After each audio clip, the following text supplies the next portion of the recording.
surprised at all?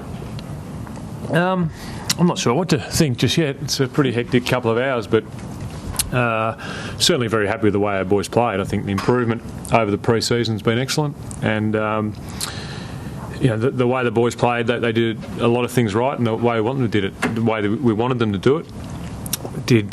Was it what I expected? I didn't know what to expect. I think going into round one, for every coach, you're not sure how your team's prepared, but for myself and our coaching group, some of us hadn't done it before, and we hadn't worked with this group before. So, obviously we're very happy with what happened. What about your midfield? A lot of people out there don't rate it. Obviously you did, especially after that performance.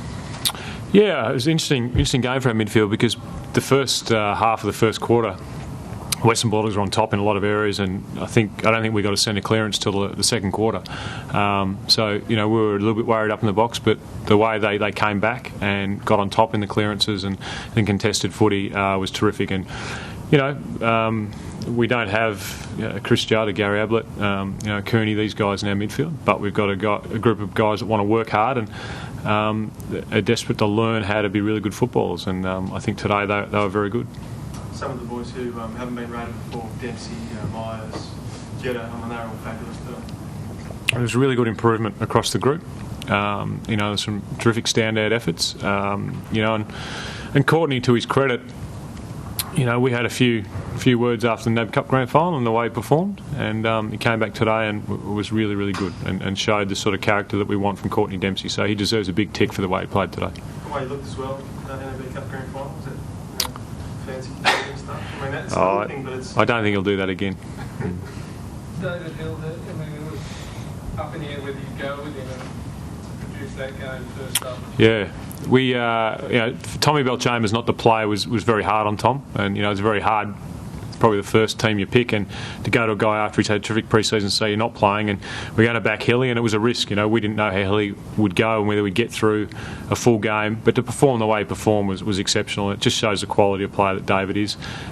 He is a very strong person, who's very strong-willed, and that will probably enabled him to play the way he did today. Do you think Hill and Ryder really exposed the Bulldogs' decision to go with just one ruckman? I'm not sure whether it exposed it. It's really hard to pick a team. I mean, I don't know how you pick a team. I don't think a lot of coaches know how you pick a team at the moment, whether you pick tall guys or you pick running sides. Because you saw in that last quarter that neither side really was able to run at all. And so I can see why you'd only pick one ruckman, because it's very, very hard to go into the game without runners on your bench. And so you can't criticise that decision at all. So did you think the sub rule took, we've seen over the weekend the sub rule take a real toll on? Oh, no doubt. It was the main reason for that game slowing up in the last quarter. Probably more than the last quarter. In the second half of the third quarter, you could see both sides were physically spent, and that has something to do with it. How long do your blokes rest, do you think, not compared to last year, but what do the science blokes tell you about how minimised the rest is when they go to the bench? How long the rest is? Yeah, compared to last year. I probably asked the wrong person because I didn't do it last year.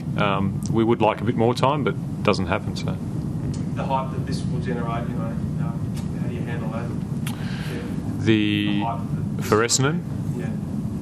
We're very conscious, John, that the Essendon Footy Club, I reckon, hasn't handled big or good wins that well since my day. We'd have a couple of wins and the club would get really excited, and then you have a couple of big losses, and it's one win, our first win for the year, and we've got a very tough football team next week in the Sydney Swans in Sydney, so we can't afford to get carried away. Yes, we've won a game of football and the boys have played well, but that doesn't make our season. There's a long way to go for us to improve. We finished 14th last year. We've won a game. If we want to keep improving going up the ladder, you've got to win back-to-back games, and we're hunting Sydney from today and trying to play some good football against Sydney up there. I know you had a lot of you played at three-quarter time. Did you notice the congratulations for any signs in the crowd? No, I didn't see that. How many were there? Lots? Lots. Okay, no. Just looked a little bit, you talk about, asked you about hype and expectations. Just talk a little bit, sort of, I know everyone's excited as your first game as coach, and there's a bit of selling hope, just a little bit premature maybe. As I said, I didn't see it. I think you've got to balance what goes on in the corporate side of the club in terms of providing hope and creating a revenue stream that makes you successful on the field and off the field. And you know, you guys have printed our wages, about 6 times in the last week, so you know that the cost of running a football club is costs a lot of money. We need a lot of money to run a good football club to compete with the Collingwoods, the West Coast, the Adelaides of the world. So if the marketing department and the corporate side of the Essendon Football Club needs to do that, good on them. But what we know inside as a football team is that we've won 1 game and we're a long way from being as good a team as we want to be to make the finals, let's say. So you've got to look at it in different sides. And whatever the fans do, very happy for the fans and the members. But for us as an pure football team, we didn't see it. Doesn't matter to us at all. And on the football, how much of a focus has it been getting Jobe's kicking up? He just reeled off a couple of bullet-like passes today that a year ago you wouldn't have seen from him. Always really good from with his hands. His kicking has let him down. And today his disposal of foot was terrific. And it's interesting, you know, we haven't worked with Jobe's kicking that much at all. We haven't sat aside and said, Jobe, you've got to work on your kicking. He's gone away and worked on his kicking like he would every year. Technically, when you look at it, it's not that bad. Like, it's not a terrible technique. And I think we've always said that give him the confidence to kick, and if he makes mistakes, he makes mistakes. But it wasn't just his kicking today. He played very, very well today and led from the front. And I think that Jobe is going to be moving up the ladder in terms of the way people perceive him as a player, because he's a terrific leader. His teammates are right behind him, and you know, I think with confidence comes the better kick, which he did today. Heath Hocking, 13 clearances, 13 best appearance, but it's a bit unheralded, isn't it? Buddha is the, I don't know, is your trademark player, I suppose. He stands for everything you want from a footballer. We couldn't ask for anything more from Heath. We give him a job every week. He does it really well, and he also gets the football. So he played very well, but like everyone, is looking for more improvement too in the way he played and the way we all played. How did you feel Dyson Heppel went? It's not bad for a first game, was it? Yeah, it's not bad. Yeah, we're very happy to have Dyson Heppel as an Essendon player, and we'll be happy to have him for a long time.